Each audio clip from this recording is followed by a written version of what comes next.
Bueno, buenas tardes a todos y a todas. Hoy vamos a tener una presentación de Diana Karen Pérez, que es una investigadora mexicana. Entonces nos vas a hablar de análisis Maderas fósiles. paleoclimático, de varias cosas. Sí. Listo, bueno, si tú nos explicarás mejor sobre qué nos vas a hablar. Y pues entonces aquí te doy la bienvenida tanto al instituto como a esta sesión de Ciencia Humboldt también. Y nada, entonces te doy la palabra. Listo, gracias. Bueno, buenas tardes a todos. Una disculpa por no estar allá, pero entendí mal. Creía que era las de Venado de Oro y no. Pero bueno, les voy a hablar un poquito de lo que hice en mi tesis de maestría, que es un análisis paleoclimático utilizando anatomía de madera del Eoceno, del sur de México.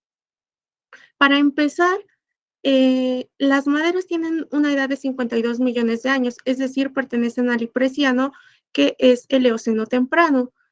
Hace 52 millones de años, la configuración de Norteamérica era diferente a como es actualmente.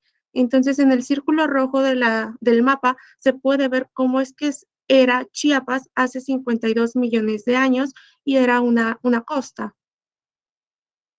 ¿Qué es lo que pasa hace 52 millones de años? Bueno, ocurre algo bastante importante, que es el óptimo climático del Eoceno, donde hay un incremento en la temperatura y en el CO2. El CO2 del Eoceno temprano era de más de 1000 partes por millón y en la actualidad está por ahí de 420 partes por millón, o sea, era muchísimo más la cantidad que había de CO2, por lo tanto la temperatura era mucho más alta. En la parte izquierda de color morado, el pico más alto que se ve es más o menos hace 53 a 51 millones de años atrás, que es justamente donde se nota ese incremento en la temperatura. Pero ¿por qué es importante estudiar los climas del pasado? Bueno, se ha propuesto al óptimo climático del Eoceno como un buen análogo para poder entender el cambio climático a futuro. Dentro de unos 200 años aproximadamente se cree o se estima que vamos a llegar a las cantidades de CO2 que había hace 52 millones de años. Entonces, comprendiendo el clima del pasado, podemos entender cómo es que las especies van a responder a estos cambios en la temperatura, además de que nos ayudan a calibrar todas las ecuaciones y los modelos que se proponen para entender el clima del futuro. Y bueno, esto es lo que se propone mayormente con datos marinos, donde se puede ver que todo México prácticamente lo señalan como un clima árido. Se propone que para hace 52 millones de años el clima en México era árido y justamente la localidad de la formación del bosque se encuentra entre este límite de tropical y árido. Entonces, ¿cómo era realmente en el sur de México el clima? Bueno, como les mencioné, mi localidad se encuentra al sur de México. En el mapa se puede ver en color gris Chiapas y la formación se encuentra a unas 2 horas de la capital, que es Tuxtla Gutiérrez, y en esta localidad se han reportado fósiles de invertebrados marinos, como son invertebrados, bivalvos, algunos vertebrados, como son restos de tortugas, tiburones, también se han encontrado algas y las maderas, por lo que se propone que era un ambiente costero. ¿Y cómo es que se prepara las maderas fósiles? Bueno, al igual que con las maderas actuales, se hacen 3 cortes para poder observar la anatomía en todos sus planos. Sin embargo, al ser rocas y estar muy duras, se cortan con discos giratorios con punta de diamante para poder realizar los cortes. Una vez tenemos los cortes, se procesan en discos giratorios donde se les pone abrasivos para poder ir devastando poco a poco la madera hasta obtener láminas delgadas. Y después las podemos observar en el microscopio y hacemos las descripciones siguiendo la terminología del Iowa y después hace una búsqueda en InsightWood para saber la afinidad de las muestras. Y bueno, ¿cómo es que se sabe o cómo es que se puede estimar el clima del pasado? Hay métodos básicamente. Uno que es el pariente vivo más cercano, en el cual funciona mejor con maderas que son que a partir del Paleógeno, que eso es hace 65 millones de años aproximadamente. Entonces, a partir de hace 65 millones hacia la fecha, es que se pueden hacer estas inferencias paleoclimáticas con una mayor certeza, porque ya había grupos que tenemos en la actualidad. Y este método consta básicamente en identificar nuestro fósil, saber a qué familia o a qué género pertenecen, y con eso nosotros asumimos que las tolerancias que actualmente tienen estos géneros, estas familias, eh, eh, eran iguales en el pasado. El otro método es el fisionómico o aproximación morfológico-estructural, la cual no necesita de saber qué especie, qué género, qué familia es la madera. Simplemente con los caracteres presentes nosotros podemos tener una idea de cómo era el clima, pues se sabe desde hace varios años que hay una relación entre los caracteres anatómicos de la madera y algunas variables climáticas como son la precipitación y la temperatura principalmente. ¿Y qué es lo que hice? Bueno, sabiendo esto, hice un análisis de escalamiento multidimensional no métrico, donde comparé las muestras de la formación del bosque con 16 comunidades actuales, que van de comunidades con estrés hídrico a comunidades con muy poco estrés hídrico. Y también empleé ecuaciones que ya han sido propuestas por otros autores, en las cuales utilizando caracteres como son el diámetro de las punteaduras, las bandas de parénquima, punteaduras escalariformes, las fibras septadas, uno puede estimar la temperatura media anual, la precipitación media anual y la duración de la temporada de secas, si es que la había. ¿Y qué obtuve? Bueno, en cuestión taxonómica, yo procesé 69 muestras, de las cuales obtuve 21 morfotipos diferentes. Estos morfotipos diferentes se distribuyen de la siguiente manera. 9 pertenecen a la familia Fabaceae. Entre ellos hay unos fósiles que se relacionan particularmente a las subfamilias Cercidoide y Dialonoide, otro al género Quinquedendron y otro al género Enterolobium. 2 maderas a la familia Anacardiaceae, y estas no las pude relacionar a algo actual. Una a la familia Burseraceae, la cual se relaciona a los géneros Crepidospermum y Proteum. 2 a la familia Malvaceae, tampoco pude relacionarlas a algo actual. Y también 7 a la familia Lauraceae, las cuales se relacionan a géneros fósiles que son Laurinoxylon y Cinnamomoxylon. Sin embargo, las que se relacionan a Laurinoxylon particularmente tienen una mayor afinidad con el género actual Nectandra. Y Cinnamomoxylon, bueno, es un género fósil que tiene muchas características de Cinnamomum. Aquí les muestro algunas de las maderas que estudié, no les pongo todas porque serían bastantes, pero pueden observar que, o sea, se les ve absolutamente todo a los fósiles, se les ve perfectamente las punteaduras intervasculares, como en la imagen central, la número C, ahí se ven las intervasculares, igual en la anacardiaceae, la F, se ven súper bonitas las punteaduras vasorradios, o en los radios, los canales, en la lauraceae, que es la que está al fondo a la derecha, se ven súper bien las células oleíferas, que es súper característico de la familia, e inclusive a las maderas fósiles también se les puede hacer microscopía electrónica de barrido, como se ve en la imagen que está del lado izquierdo hacia abajo. Esta, yo le hice una microscopía electrónica de barrido a esta Fabaceae porque las leguminosas suelen tener ornamentaciones en las punteaduras, es una característica. Sin embargo, unos 27 géneros aproximadamente no tienen estas punteaduras y suelen ser de los grupos más basales de las leguminosas. Entonces, el hecho de no tener punteaduras ornamentadas me estaba ya descartando un montón de géneros y de especies, ya solamente dejándome alrededor de unas 50 especies de las 20.000 que existen en Fabaceae. Entonces, ahí se ven súper bien las punteaduras intervasculares y se nota que no tienen ornamentaciones. Lo que se ve en la segunda imagen de microscopía electrónica de barrido, donde se le ven unos puntitos, en realidad es sedimento y no son ornamentaciones. Y bueno, esta es la matriz que yo utilicé para hacer el análisis paleoclimático. En la parte de hasta abajo yo puse los datos que obtuve para la comunidad fósil y los datos que se emplean para la estimación paleoambiental son cuántos vasos hay por milímetro cuadrado, el diámetro de los vasos, la longitud de los vasos, el número de barras de placas de perforación escalariforme, las traqueidas, los engrosamientos espiralados, los anillos de crecimiento y también obtuve el índice de mesomorfía y de vulnerabilidad. En las dos imágenes que aparecen, les muestro cómo es que se ven más o menos las maderas que están en un estrés hídrico, en ambientes de estrés hídrico, y en la parte de abajo, la imagen rosa, es cómo se suele ver la anatomía de una madera que no está en un ambiente de estrés hídrico, sino que tiene agua constante.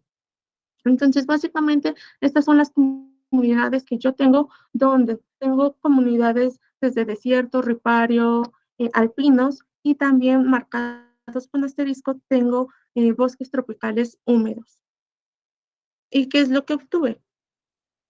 Bueno, este es el análisis que yo obtuve con esta matriz de datos y podemos ver que la formación del bosque, que está marcada con un asterisco amarillo, está más relacionada con los bosques tropicales húmedos. Anatómicamente se parece más a las maderas que se encuentran en estas zonas y de hecho aquí se puede ver claramente la separación de las comunidades. Del lado izquierdo se pueden ver todas estas comunidades que tienen bastante estrés hídrico y del lado derecho las que no tienen tanto estrés hídrico. Y de hecho, las comunidades están acomodadas de izquierda a derecha principalmente por la densidad de los vasos. Del lado izquierdo están las comunidades que tienen muchísimos elementos de vaso por milímetro cuadrado y del lado derecho están las que tienen menos elementos de vaso por milímetro cuadrado.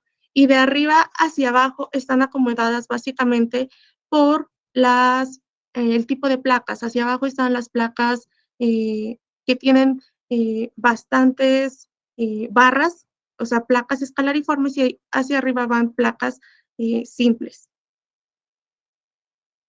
También hice un análisis de agrupamiento para ver mejor cómo es que se agrupaban estas comunidades y aquí obtuve que ahí no se nota la comunidad de los fósiles, pero bueno, justo donde falta el nombre es la comunidad fósil y se relaciona mejor con los bosques húmedos como ya se había visto en el escalamiento multidimensional no métrico.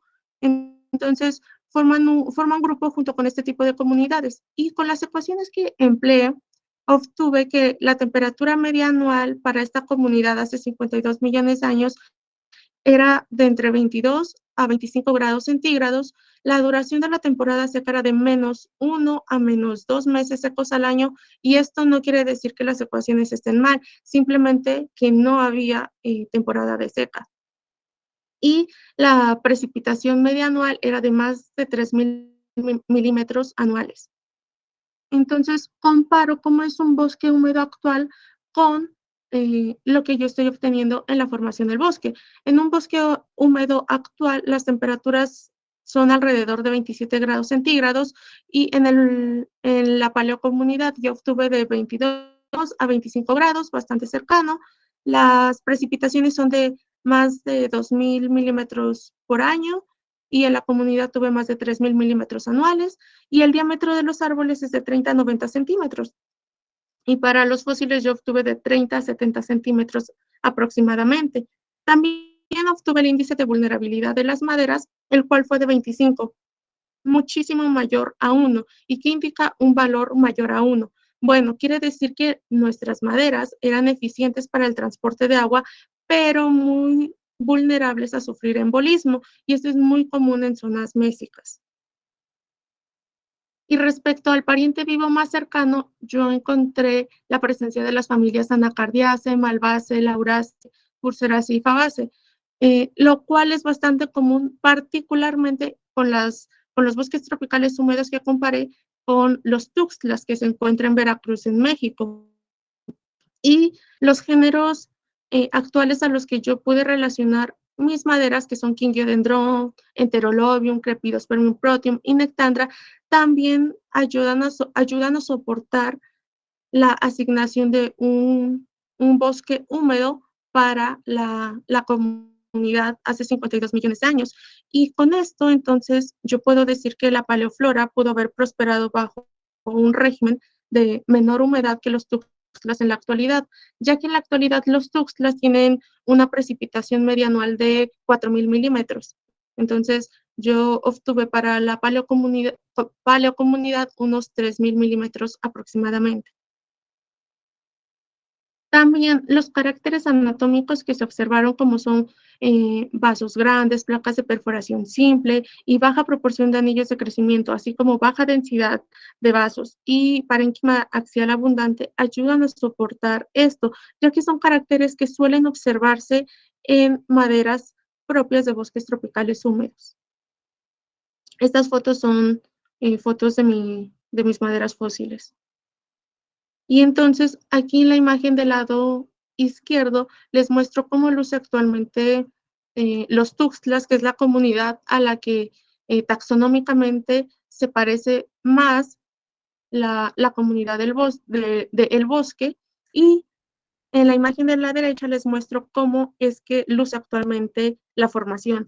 Y justo es la parte más seca del estado de Chiapas. Y en la actualidad la temperatura media anual es de 26 grados centígrados, la precipitación media anual es bastante más baja, con 1.000 milímetros, y aquí sí hay una temporada de secas de medio año. Entonces, ¿qué es lo que yo obtuve con estos análisis? Bueno, que puede determinar taxonómicamente las maderas a nivel familia, y encontré relaciones con las familias Fabaceae, Malvaceae, Anacardiaceae, Burseraceae y Lauraceae.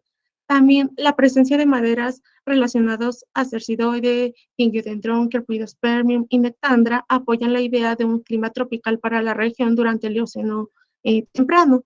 Y la ausencia de anillos de crecimiento en la mayoría de las muestras, los vasos con diámetro mayor a 100 micras, la baja densidad de vasos, sugiere que la paleoflora prosperó bajo condiciones de buena disponibilidad de agua. También los análisis estadísticos agrupan a la paleoflora de la formación del bosque dentro de los bosques húmedos, y esto entonces reafirma que la temperatura para el óptimo climático del Eoceno sí era mayor a 23 grados centígrados, como se ha propuesto, y el sur de México justamente sí había un parche de bosque tropical húmedo. No, no es que el sur de México ya fuera árido como se ha propuesto, sino que todavía había bosques tropicales húmedos hacia el sur del país. Y bueno, ahora, ¿qué es lo que, qué es lo que quiero hacer, o qué es lo que quiero tratar de entender con base en esto?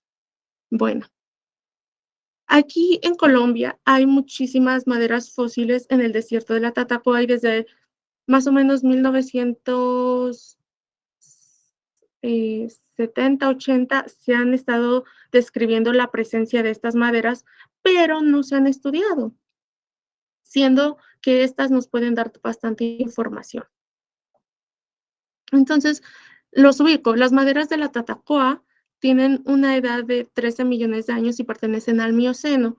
El Mioceno es un periodo bastante característico, con un clima dinámico donde inicia con una glaciación, después hace 15 millones de años hay un aumento de temperatura, hay un óptimo climático, y después hace 13 millones de años hay un descenso en la temperatura súper drástico. Entonces, es bastante interesante poder estudiar el Mioceno, porque tenemos especies que respondieron de forma rápida a cambios climáticos. También las configuraciones de los continentes se empezaron a orientar a cómo son actualmente, y mucha de la vegetación y de los animales que existen en la actualidad surgen los linajes en el Mioceno. Entonces podemos hacer una comparación muchísimo más directa que con el Eoceno, por ejemplo.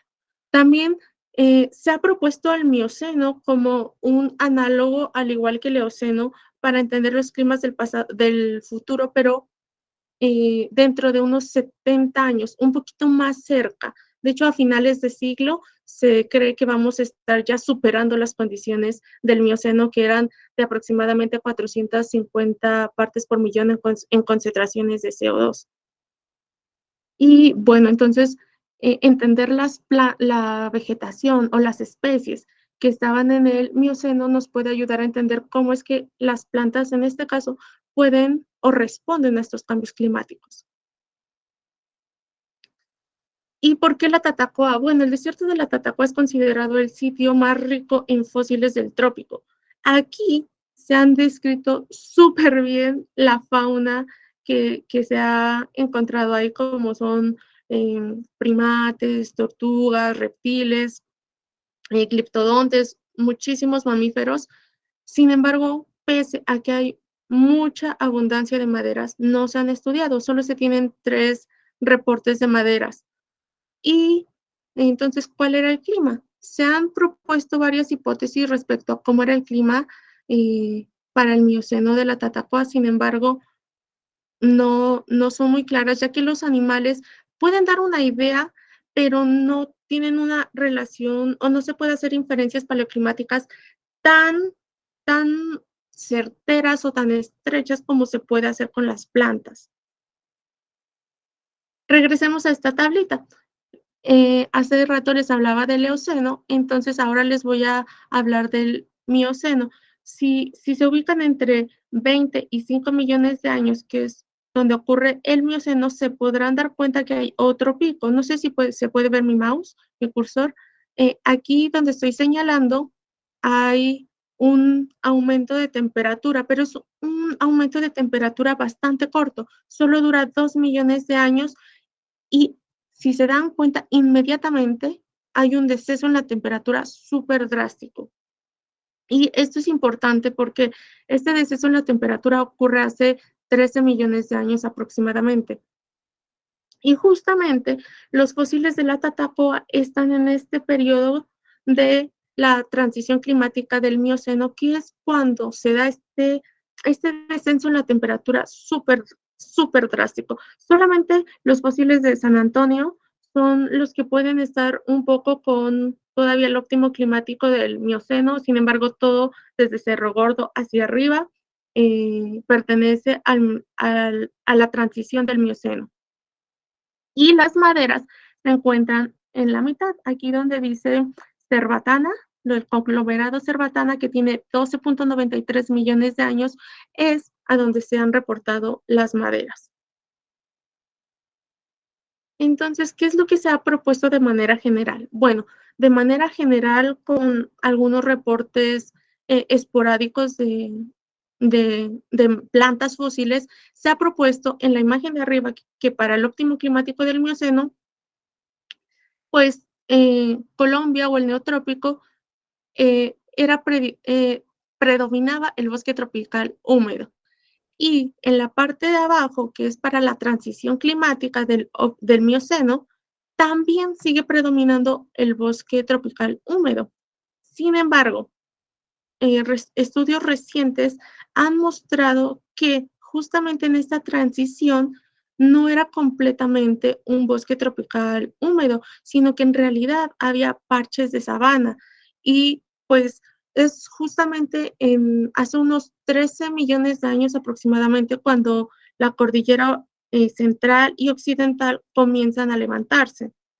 Entonces, esto empieza a crear distintos tipos de ambientes, haciendo que la vegetación cambie y que no sea completamente un bosque tropical húmedo en todo el neotrópico o en la mayor parte del neotrópico. La diferencia que se ha visto con isótopos marinos del óptimo climático del Mioceno a la transición es de unos 50 a 125 partes por millón. Y esto entonces, ¿cómo es que afecta estas variaciones a las plantas, a la vegetación? Y con algunos fósiles de vertebrados, particularmente las tortugas, se ha propuesto esta imagen que aquí les muestro, que hace 13 millones de años la Tatacoa era como un sistema amazónico donde tienen ríos interconectados y un lago súper grande. y la tatacoa se ve en la actualidad de esta forma, como lo muestra la imagen de abajo. Entonces, ¿realmente la tatacoa era así de húmedo? ¿Por qué surgen las dudas? También algunos reportes de algunos roedores empiezan a dar indicios de que de pronto no era algo tan húmedo.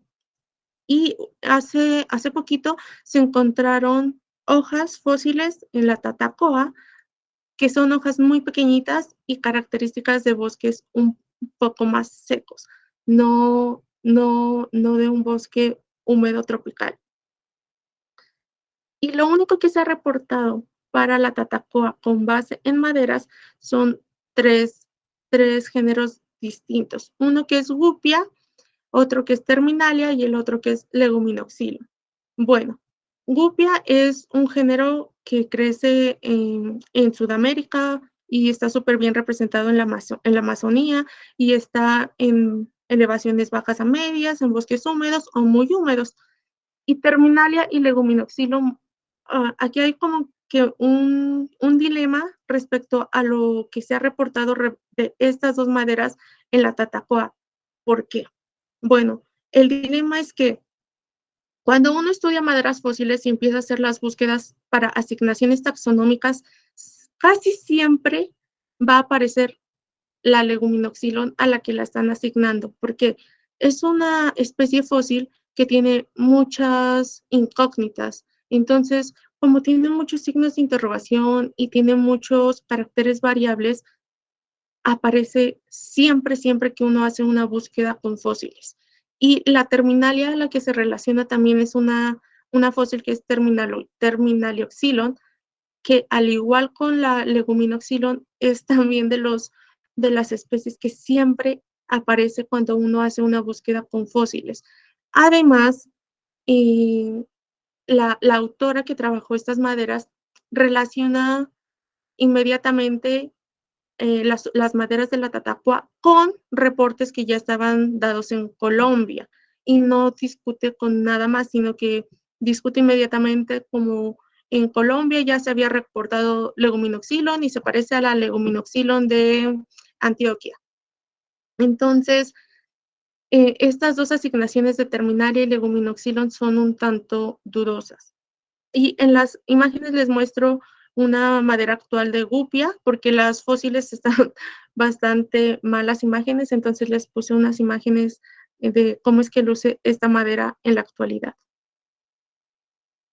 Entonces, con esto y con toda la abundancia de maderas que hay, nuestra pregunta es, ¿los cambios en la temperatura y la concentración de CO2 de la transición climática del Océano Medio cambiaron el ecosistema del desierto de la Tatacoa hacia condiciones más húmedas o más secas? ¿Y qué tan diferente era con cómo luce hoy la Tatacoa, con las condiciones actuales? Sin embargo, no vamos a emplear los mismos métodos. Estos métodos que yo utilicé en la maestría eh, fueron propuestos por Wiman y colaboradores en los 80s, hace varios años, y en el 2008 Martínez Cabrera y Ceballos ajustan las ecuaciones que se habían propuesto para entender los climas del pasado con base en maderas fósiles.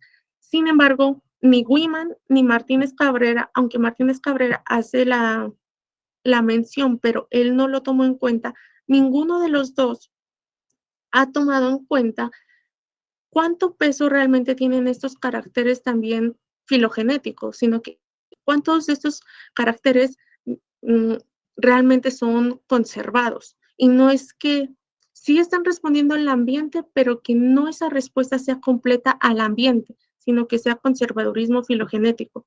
Entonces, nosotros lo que ahora queremos hacer con la Tatacoa es que la Tatacoa sea el primer la primer paleocomunidad en la que podamos establecer nuevas ecuaciones ajustadas, tomando en cuenta el peso filogenético que los caracteres tienen, porque se empezaron a hacer análisis en el laboratorio con caracteres que se utilizan para las ecuaciones y estamos viendo que la densidad de vasos, por ejemplo, tiene un alto peso filogenético y es de los caracteres que más se utiliza o que más peso se le da para hacer las inferencias paleoclimáticas.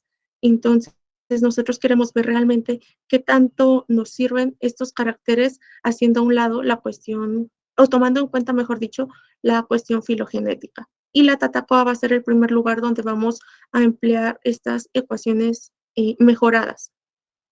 Y esto va a ser súper importante porque, como les mencioné, en la Tatacoa se han encontrado una gran variedad de primates, por ejemplo, que es lo que ha hecho que mucha gente vaya a la Tatacoa, todos los micos que hay ahí, es el lugar con más micos fósiles en todo el mundo.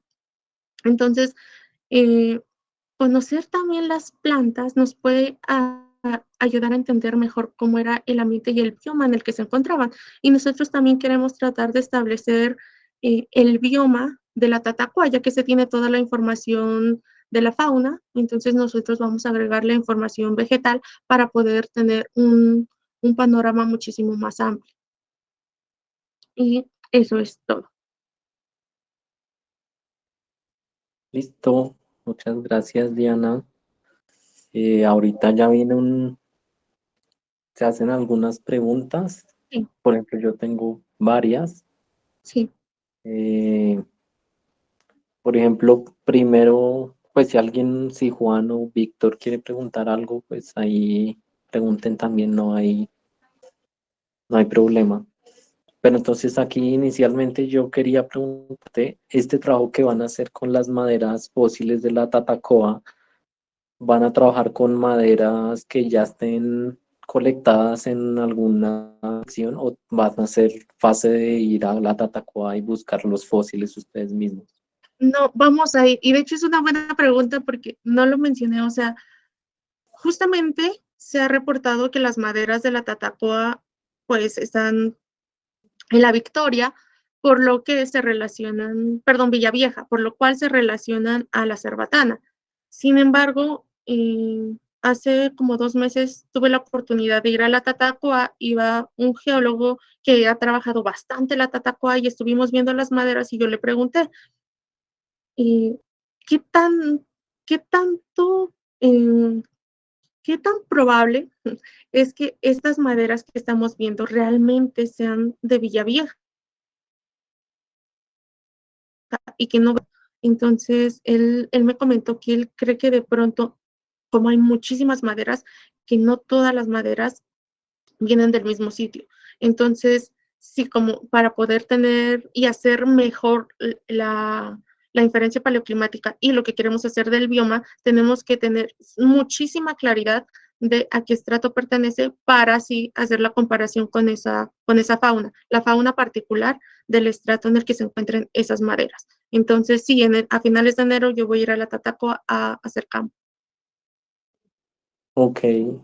Otra cosa que yo nunca he trabajado con fósiles ni nada de eso, pero cuando yo estudié siempre decían que la fosilización es un proceso que es muy ligado a condiciones climáticas, entonces también es muy difícil encontrar fósiles en zonas muy húmedas, como de bosques muy húmedos, es muy difícil que se fosilicen esos individuos.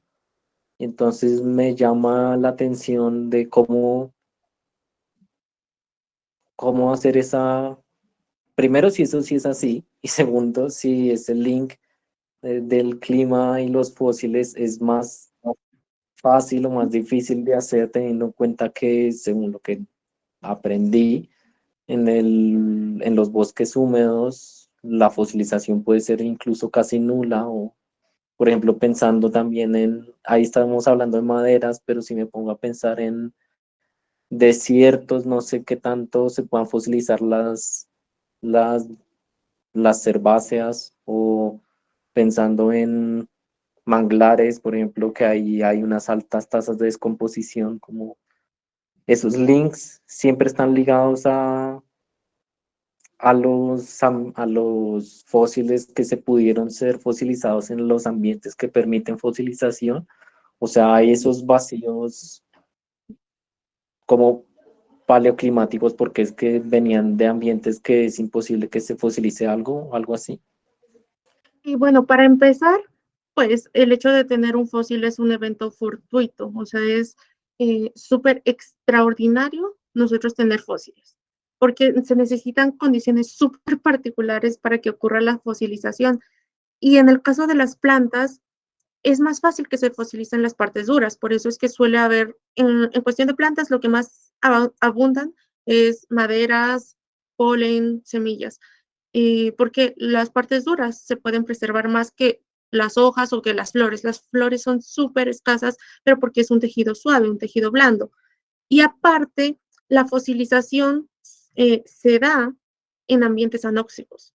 Entonces, por ejemplo, estas maderas suelen estar asociadas a ambientes lacustres, que quieren decir que había un cuerpo de agua y la planta murió y cayó al lago, al río, a un cuerpo de agua, se precipitó, había una parte anóxica en este cuerpo de agua y entonces con el paso del tiempo los sedimentos fueron cubriendo la madera, no se descompone y los minerales van reemplazando toda la materia orgánica, pues célula a célula, o sea, cada mineral reemplaza una célula, por eso es que se puede observar súper bien el parénquima, las fibras y todo, pero ya no hay materia orgánica.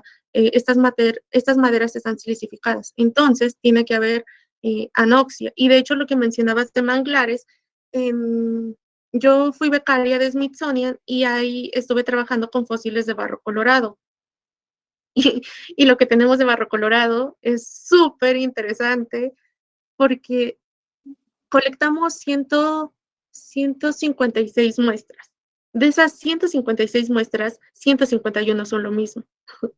Y entonces nosotros decíamos, hicimos mal el muestreo, colectamos mal, ¿qué fue lo que pasó? Pero no, o sea, son fósiles súper grandes que no pueden ser el mismo individuo. Ya una vez que se hizo la identificación taxonómica, que de hecho John Nieto también estuvo describiendo esas maderas, resulta que están relacionadas a un manglar. Entonces, sí, también hay manglares fósiles, siempre y cuando haya estas condiciones de anoxia, o muchas veces están relacionadas también a actividad volcánica. Un cuerpo de agua o actividad volcánica es lo que puede ayudar a que se fosilicen las plantas. Ok.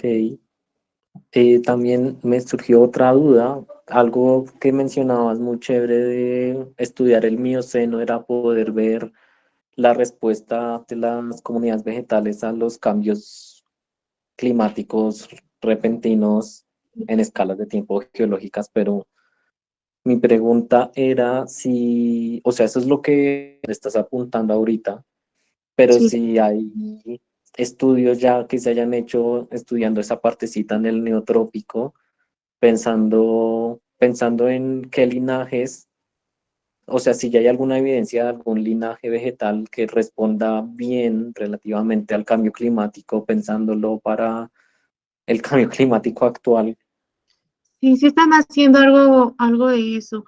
Igual, en, yo recuerdo en Smithsonian, tienen cámaras que crean simulaciones, perdón, crean condiciones que las simulaciones han propuesto para fin de siglo, donde las condiciones de CO2 y temperatura son mucho más altas, y justamente están ahí probando con distintas plantas de bosques húmedos principalmente, para ver cómo es la respuesta de estas plantas. Les ponen temperaturas más altas y CO2 más alto y constantemente están cambiando las matas para que no siempre tengan las mismas variables, sino que no tengan siempre la misma radiación, no siempre sea la misma evaporación por lo mismo, etcétera. Entonces, sí están haciendo ese tipo de estudios con plantas actuales para ver cómo es que las plantas actuales responden. Ahora, así como con los fósiles, como nosotros queremos hacerlo, se han eh, propuesto grupos, pero realmente no se han comparado como queremos compararlo nosotros de lo que tengamos presente en la paleocomunidad, y eso, ver también cómo es que actualmente está la vegetación o las familias presentes en la Tatacua. Eso todavía no. Ok, vale. No sé si Juan o Víctor tienen alguna pregunta que quieran hacer o Diego.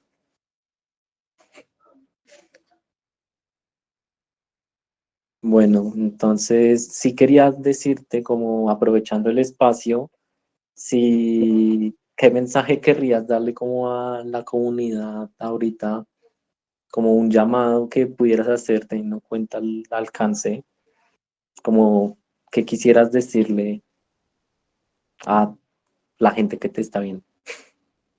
Bueno, eh, pues ya que mi plática es sobre cambio climático, vamos a irnos un poquito sobre eso. Eh, es muy curioso cómo últimamente ha habido mucho debate sobre si el calentamiento global existe o no existe. Bueno, tenemos las evidencias de que la Tierra es dinámica y siempre va a haber y va a haber cambio climático. El punto es que nosotros cuando lo vemos es porque casi que es ya irreversible, como lo hemos visto en el registro fósil. Cuando se notan estos cambios de temperatura es porque ocurre un óptimo climático o porque hay una glaciación, básicamente. Entonces, y la Tierra no se va a detener por eso, sino que los que vamos a perecer vamos a ser nosotros.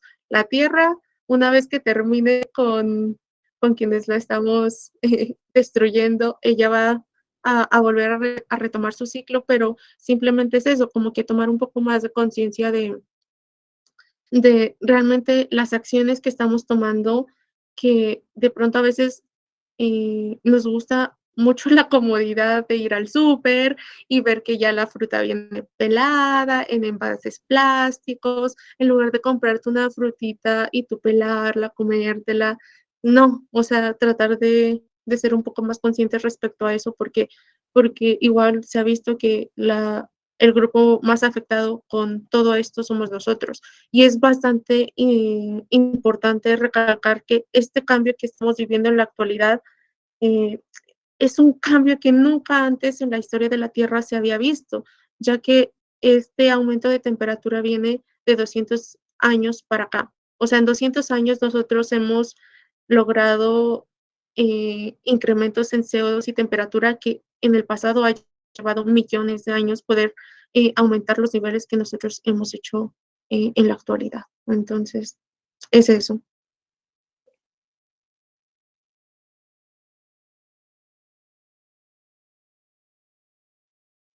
Ah, no te escucho. ¿Yo no me digo?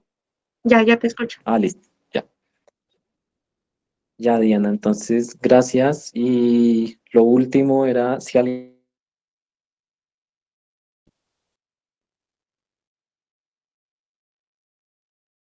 No, ya no te escucho.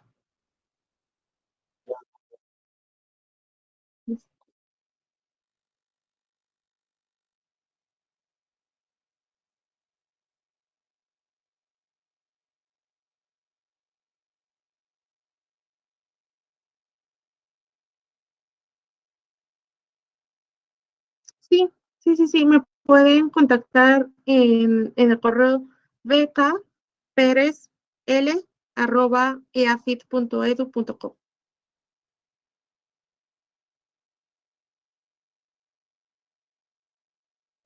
Sí, a ustedes. Chao.